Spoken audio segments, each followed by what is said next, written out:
पूर्णमिदं पूर्णात् पूर्णमुदच्यते पूर्णस्य पूर्णमादाय पूर्णमेवावशिष्यते।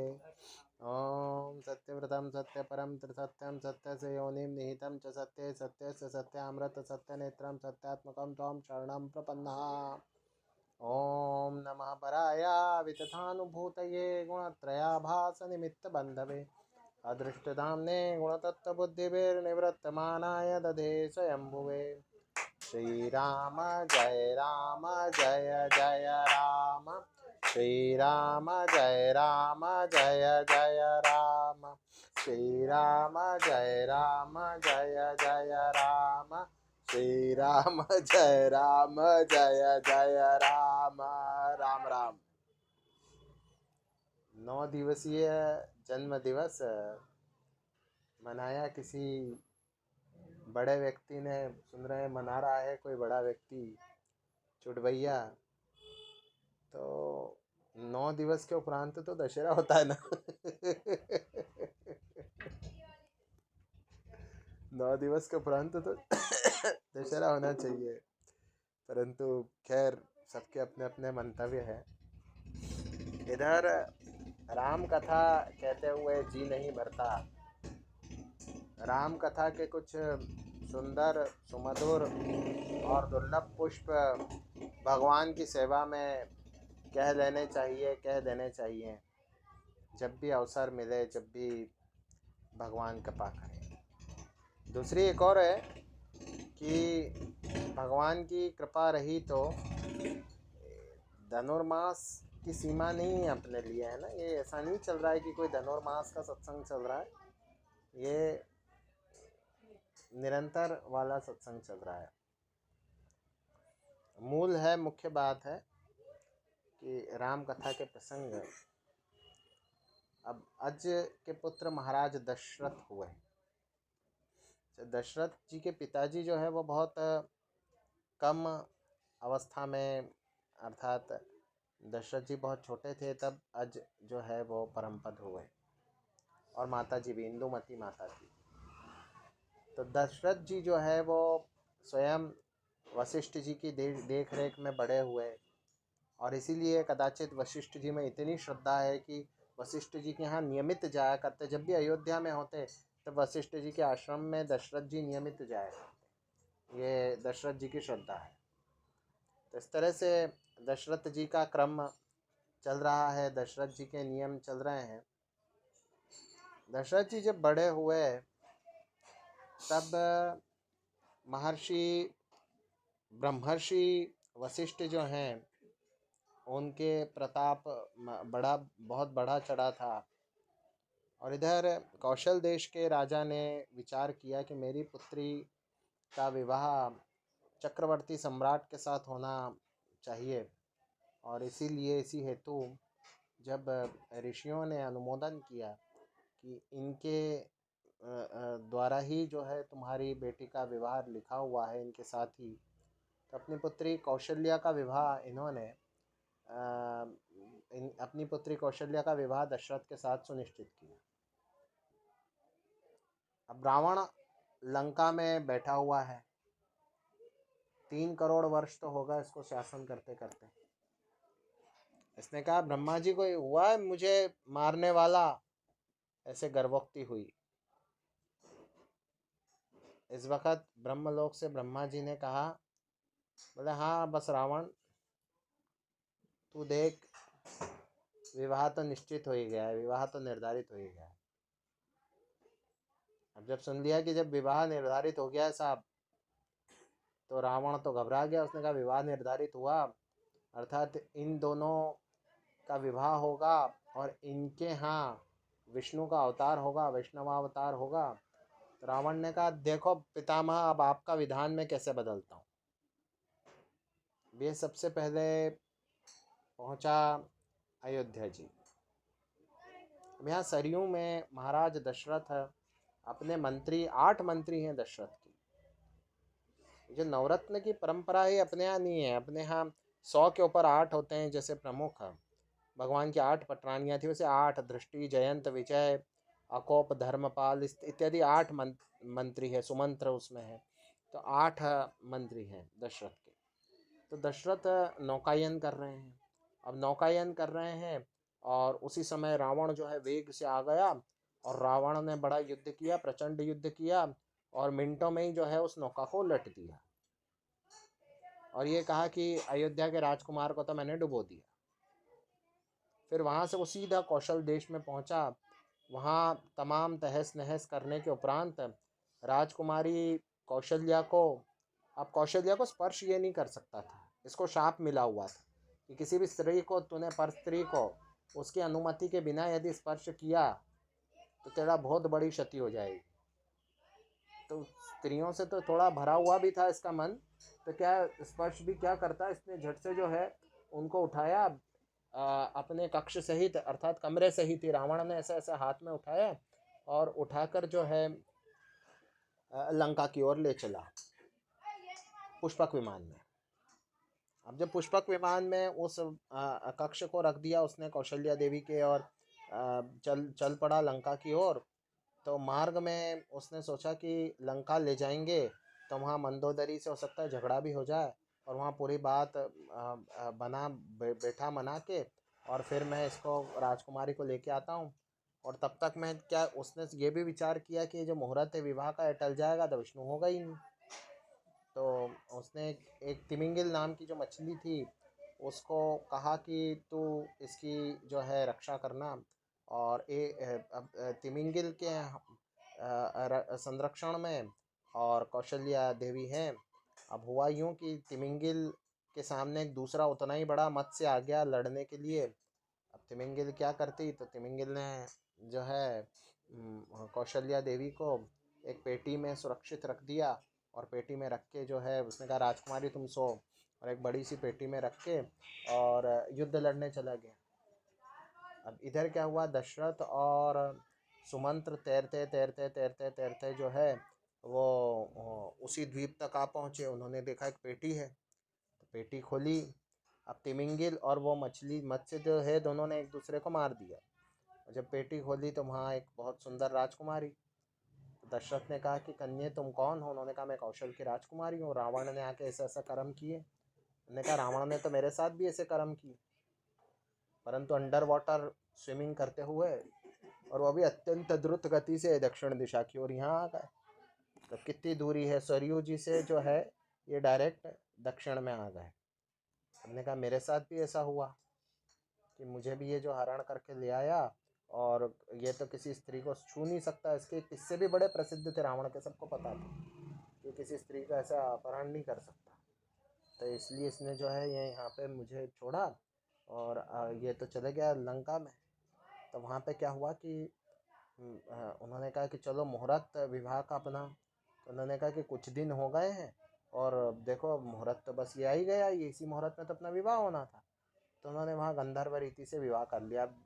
वेदों का बढ़िया अध्ययन था दशरथ को, कोई ऐसे अनाड़ी नहीं थे, पूरे सांगोपांग वेद के जो है वो ज्ञाता थे। तो उन्होंने झट से विधि की विधान के अनुसार जो भी सामग्रियाँ उपलब्ध थी या नहीं थी और मनसा परिकल्प समर्पयामी इसके अनुसार विवाह हो गया कौशल्या और दशरथ का।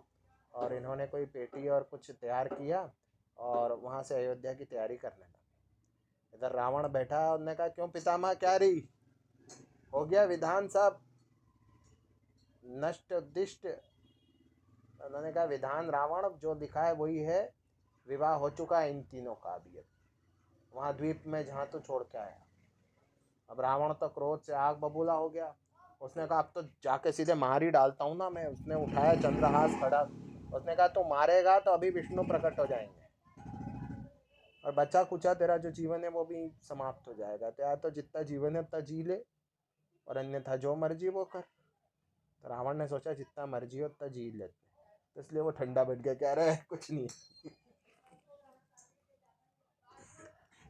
रावण का ये प्रसंग भी जो है बड़ा सुंदर है। अर्पित जो है बारंबार उसकी चर्चा करता रहता है रामचरितमानस में कि जब भगवान श्री राम त्रिकूट पर्वत पर चढ़े हुए हैं, सुबेल पर्वत पर चढ़े हुए हैं और वहाँ देखते हैं तो सामने उन्होंने विभीषण से कहा कि ये जो है बादल कैसे गरज रहे हैं और ये बिजलियां कैसे कड़क रही हैं। तो उन्होंने कहा कि नहीं नहीं, बादल नहीं है, ये तो जो है ड्रम्स बज रहे हैं, जो अखाड़े के ड्रम्स है। रावण अखाड़े देख रहा है, रावण के अखाड़े में ड्रम बज रहे हैं, तो बादल गरजते हैं ना, वैसी ध्वनि हो रही है। और ये जो है ये कान के कुंडल है मंदोदरी के। अब रावण ने गोद में मेघनाथ को बिठा रखा है। रावण के हाइट हेल्थ देखो आप, अपने गोद में बेटे को, जिसके विवाह हुए जो है लाखों वर्ष हो चुके हैं उनके बेटे के, वो बेटे गोद में बैठे हुए हैं, रावण बैठा हुआ है, और मंदोदरी पास में बैठी हुई, उनके कान के कुंडल बिजली सरीखे चमक रहे। तो भगवान ने कहा अच्छा, कहा देखो ऐसी शोभा है रावण की, ये है Ravana, this is Ravana for you. उन्होंने कहा अच्छा अच्छा। भगवान श्री राम ने एक बाण का प्रयोग किया, तो उसमें तो रावण का वो मुकुट जो कि बड़ा भारी चमक रहा था और बड़ा भारी दैदीप्यमान होके दमक रहा था, उसकी दमक के तो चर्चे ही क्या, मैंने चर्चा ही नहीं किए यहाँ पे। उसकी दमक जो थी, वो दमक के साथ में वो मुकुट लेकर के और मंदोदरी के कुंडल लेकर के, और वो फट से जो है वो बाण वापस आया और भगवान के चरणों में वो मुकुट डाल दी कि देख लीजिए तेरे रावण का मुकुट। बड़ा चमक रहा था वो मंदोदरी के, जब कुंडल इतने चमक रहे थे तो मुकुट कितना चमक रहा होगा, आप यही समझ लो। वो मुकुट भगवान के चरणों में पड़ा कि ये देख ले चरणों। रावण वहां बैठा हुआ है, रावण ने देखा कि बाण गया और बाण ले जाके जो है वहां पर आकर के और हमारे सीधे हमारे शत्रु के चरणों में मेरा मुकुट गिरा दिया। सब उसको ज्ञात हो जाता था, ऐसी बात नहीं है, सब उसके जल थल में और नभ में बड़े उसके गुप्तचर थे कि वानर सेना आ गई है, सब पता था उसको। तो सबके सामने उसने देखा, एकदम से बाण ले गया उसका मुकुट, और उसके मंदोदरी के कुंडल ले गया, और सब अखाड़े और ड्रम वगैरह सब फेल होकर कर दिए उसके। तो जब उसने देखा ये सब बातें, तो उसने कहा अरे जब 10 चीर कटे तभी अपन ने दुख नहीं पाला, तभी अपन नहीं घबराया, तो मुकुट गया उससे क्या घबराएंगे। 10-10 सिर दे के बैठे हैं यहाँ तो। तो दम्भियों की ये पहचान है। यहाँ रावण से अभिप्राय ये है, कल प्रश्न किया अर्पित ने मुझे बताया था, एक भगवत भक्त ने प्रश्न किया कि साहब जो है रावण के विषय में बताओ। और कुछ लोग रावण को आइडल मानते कि जी हम तो रावण के वंशज है, अथवा रावण ऐसा, अथवा रावण वैसा, अथवा रावण ब्राह्मण है। बिल्कुल रावण का कोई को अनुयायी नहीं होना चाहिए। Ravana is an extraterrestrial, not a human. सबसे पहली बात यह है कि वो एक मनुष्य नहीं था, और भगवान श्री राम अवतारी महापुरुष हैं, वो मनुष्य योनि में जन्मे थे। तो हमारे यदि कोई आदर्श हो सकते हैं, हमारे प्रतिमान हो सकते हैं, हमारे मान बिंदु हो सकते हैं, भगवान श्री राम हो सकते हैं। रावण तो महाधूर्त है, ये जो है नीचे के विवर में प्रविष्ट हुआ, दूसरे डायमेंशन में चला गया, और जा करके सीधा ये रुका भी तो भी महाराज बलि के जो राज्य शासन है वहां जाकर के रुका, सुतल लोक में। अब सुतल लोक में रुका तो वहां की जो महिलाएं हैं जो काम करने वाली महल में, तो उनकी हाइट हेल्थ इतनी थी कि उसने रावण को उठा के दूर फेंक दिया, ऐसे उठा के दूर फेंक दिया। फिर कैसे थे तो भी ये गया महाराज बलि के भवन में घुस गया, और महाराज बलि उस समय पासे खेल रहे थे। तो कभी पासा जब पड़ता और पासा इसको लगता कि अरे पासा मेरे पे गिर रहा है, तो कितना बड़ा पासा होगा, इसकी इसकी इतनी मच्छर सरी की हाइट, तो पासे से बचता, इधर भगता, कभी उधर भगता, कभी इधर भगता। तो ये कौन है कि ये बड़ा धर्म विरोधी है, ऊपर के लोगों में बड़ा आतंक मचाया हुआ है इसने। कि क्यों आया तू यहाँ पे, आया कैसे यहाँ पे? कि मैं युद्ध लड़ने आया हूँ आपसे। बोले भगाओ इसको, भगाओ इसको, बिल्कुल यहाँ नहीं होना, ये भगाओ इसको। तो वहां की लेडीजों ने मजाक मजाक में इसको जो है लेटरिन बाथरूम उठाने के काम में नियुक्त कर रखा था। नारद जी और पुलत्स्य जी इसको छुड़ा के लाया। और ये कथा स्पष्ट रूप में प्राप्त होती है। आप आइडल किसको बना रहे हो? भगवान श्री राम को, जिनके धनुष से तीनों लोग छोड़िए 14 भुवन कांपते हैं और अन्य अन्य सृष्टियां भी कांपती है। भगवान के कण कण से कोटिशा ब्रह्मांड प्रकट होते हैं, ऐसे कितने ही लोग प्रकट होते हैं। भगवान का नौकर था, द्वारपाल था। ये द्वारपाल को हीरो बना रहे हैं सिर्फ इसलिए कि टीवी के धारावाहिक में दिखाया नेगेटिव कैरेक्टर इसका, तो बड़े उससे प्रभावित हो गए क्योंकि पूरा जो हमारे यहाँ 25-30 वर्ष पूर्व, जिसको मुझे न चाहते हुए भी कहना पड़ रहा है, 80 का दशक जो है और 70 का दशक निगेटिव कैरेक्टर्स का दशक है। शोले सिनेमा जब से रिलीज हुई तब से निगेटिव कैरेक्टर्स जो है उनको हीरो बनाने का ट्रेंड चल रहा, तब से चल रहा है। उसके पहले किसी ने माना हो कि रावण हमारा हीरो या रोल मॉडल है, कोई भी कहे कि रावण हमारा आइडल है, तो कोई भी ऐसा नहीं होगा। आप देखें रावण का इतिहास तो देखें आप, जो है उत्तरकांड में जा करके, रामायण के अथवा किसी भी रामचरित्र में, सिर्फ एक जो है तोरवे रामायण ऐसी है जिसने इसका धार्मिक चरित्र भी वर्णन कि कभी कोई रावण ऐसा हुआ था, किसी रामचरित्र में एक रावण ऐसा हुआ था जो कि धार्मिक भी था। वो युद्ध लड़ने के पहले ब्राह्मणों को दान देके जाता है और माताओं बहनों का बड़ा सम्मान करता है।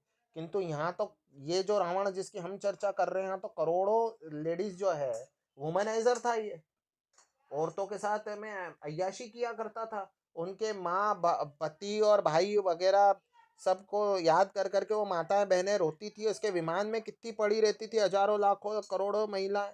इतना नीच व्यक्ति, इतना कैरेक्टर लूज व्यक्ति, ऐसा कोई कैरेक्टर लूज व्यक्ति नहीं हुआ जितना रावण था। आप सोचो इसकी क्या कैरेक्टर इस व्यक्ति का रहा होगा।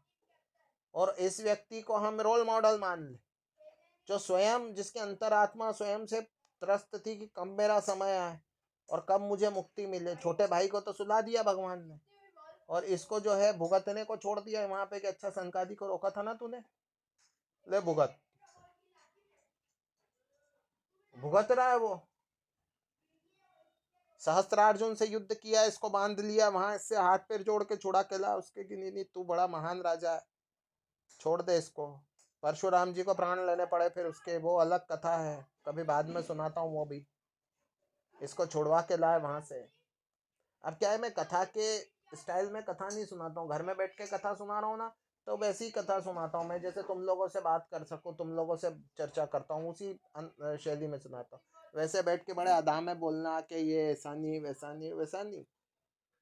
बचपन में तुम लोगों से सुनता रहा और अभी तुम्हें लोगों को सुना रहा हूँ। तो ये क्या है कि ये जब से शोले सिनेमा रिलीज हुई और विलेन को महिमा मंडित किया है, तब से जो है ये ट्रेंड चल गया।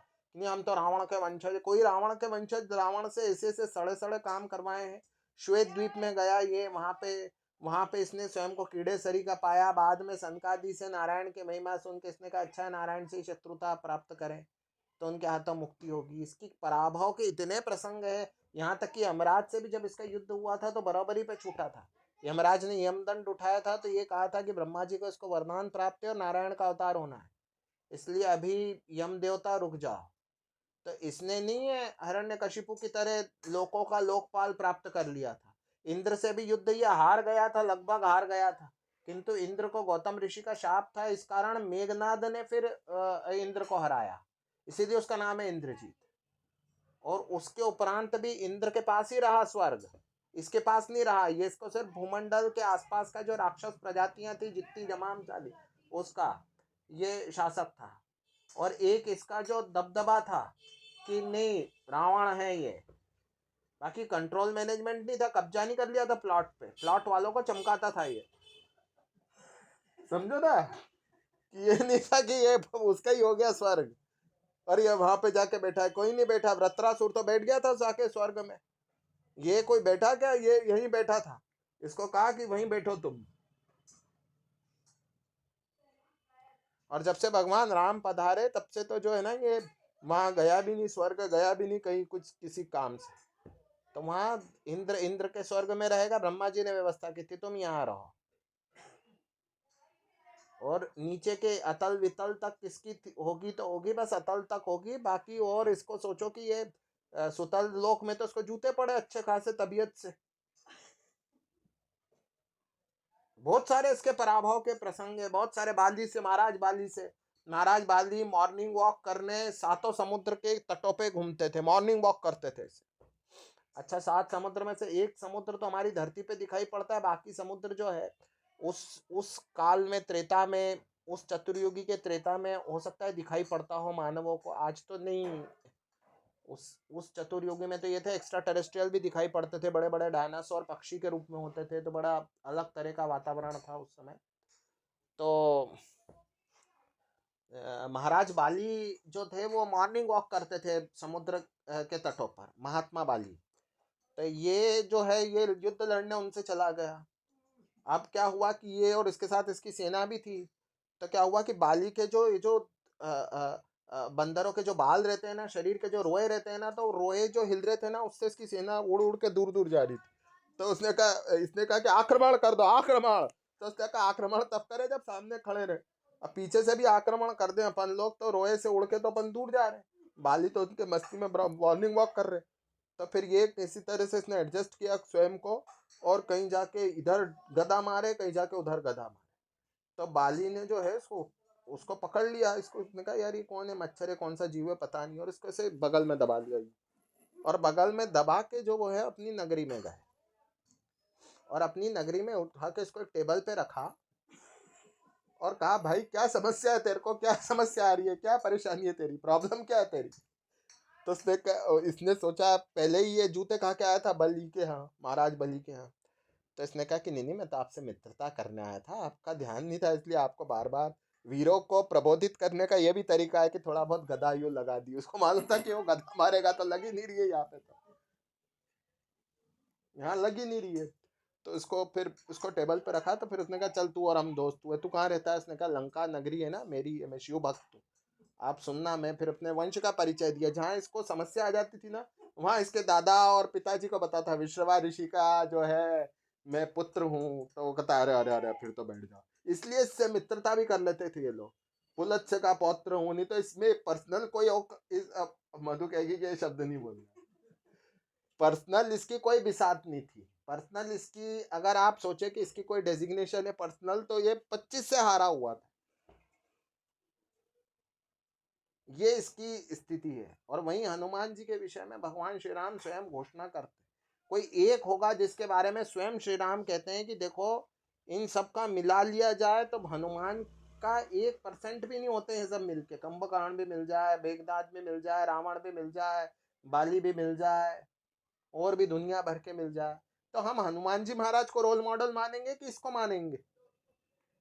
भाई बोलते हैं ऐसे बहुत से लोग कि ब्राह्मण रावण के वंशज है। कोई नहीं है वंशज। रावण बहुत बड़ा ज्ञानी था, ज्ञानी होता तो वुमेनाइजिंग थोड़ी करता, माँ बहनों के साथ अत्याचार थोड़ी करता, माता बहने की दृष्टि से देखता। एक व्यक्ति ने पूछा इनसे, इस तरह का प्रश्न था ना, वो इसी तरह का बता रहे थे ये अर्पित कृष्ण कि जी लोग हीरो मान रहे हैं उसको, क्या सत्य है। सत्य ये है कि बहुत घृणित प्राणी था वो, बहुत गया हुआ गिरा हुआ कैरेक्टर था उसका। कुबेर का पुत्र जो है नल कुबर, जिसको शाप मिला बाद में जिसको शाप मिला, और जो जो है वृक्ष की योनि को प्राप्त हो गया।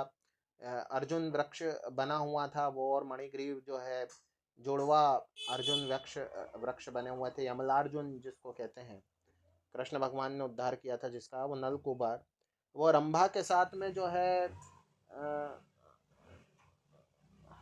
प्रेम प्रसंग चलाया करता था, अलग टाइप के अनैतिक, जिसको प्रेम प्रसंग बोलते हैं। वो सारी उसकी जो कुकृत्य है, दुष्कृत्य हैं, वो सब रंभा के साथ इसके चल रहे थे। और रंभा जो है उसके साथ में इंगेज थी पूरी समय।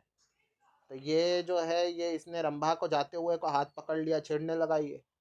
तो उसने कहा आपके भाई कुबेर हैं बड़े, और उनके लड़के के साथ में मैं हूँ, उनकी पत्नी हूँ, अभी तो मैं उनकी पत्नी हूँ। तुम कैसे अपनी बहू को छेड़ रहे हो, तुम तो रावण के पास जाना कोई नहीं चाहता।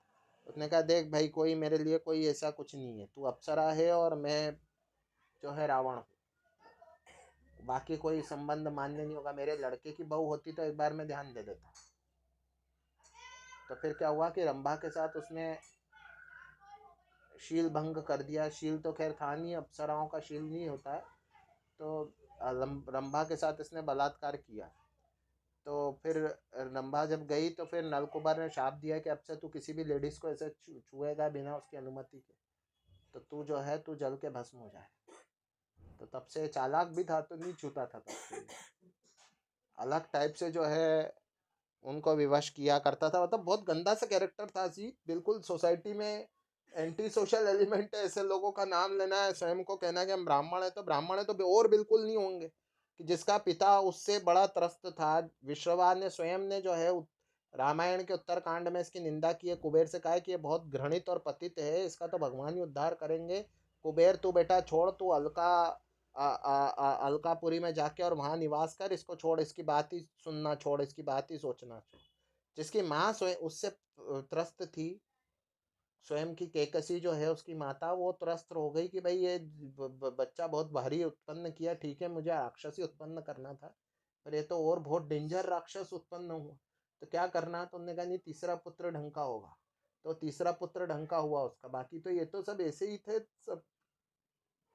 इनसे अपन क्यों प्रभावित, प्रभावित उससे होना कि जो सर्वोत्तम हो, है कि नहीं है। आप प्रभावित भी हो तो उससे हो जो सर्वोत्तम हो, उसके अतिरिक्त। हाँ, और धर्म का आज्ञा है एकमात्र फिर सबसे बड़ी, कि हम भगवान के अतिरिक्त किसी से प्रभावित हो नहीं सकते। मैं इसलिए भी कह रहा हूँ क्योंकि बहुत से लोग अपने जानने वाले भी, बहुत से लोग, मैं भी नाम नहीं लूंगा यहाँ पे, तो वो भी मैं कहते सुनते पाए गए कि जी रावण के वंशज है साहब हम, या ब्राह्मण अपनी आईडी पे लिख देते हैं कि नहीं नहीं रावण हमारा दादा है, या परशुराम हमारे दादा है और रावण हमारा पता नहीं क्या क्या, इस तरह की चीजें लिख देते हैं व्हाट्सएप। सीरियल बन गया रावण पे।